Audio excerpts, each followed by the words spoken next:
Here's how to change the default photo duration in Premiere Pro. First, I'm going to show you how to change this for upcoming projects, and then I'm also going to show you how you can apply it to the very photos in the project that you're currently working on. So let's jump on in. First, we click on Premiere Pro in the upper left corner of the screen.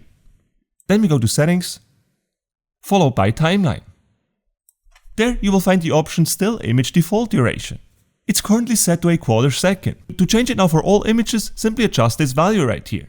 So for example, we can put this to 1. And now when we click on OK here to confirm, from now on in new projects the default image duration will be 1 second. Now let's have a look at how to change this in the current project that you're working on. In our timeline here we currently have 4 instances of the very same picture. As you can see here, they currently all have the same length. Now to change the duration for all of these images at once, here's how we do it. Left click and drag over all of the images. Then right click on one of the images and click on Speed Duration. Under Duration now right here, set the new desired duration.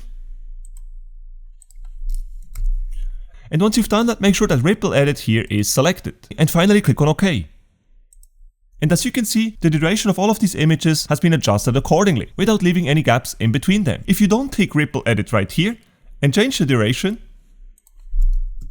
and then when we click on OK, this is the result that we will be getting. So the starting point of each image will remain the same, while the duration of each image is still adjusted as expected. And that's it guys. This is how you adjust the photo duration in Premiere Pro. If you enjoyed this tutorial, make sure to smash the like button and subscribe to my channel for more Premiere Pro tutorials.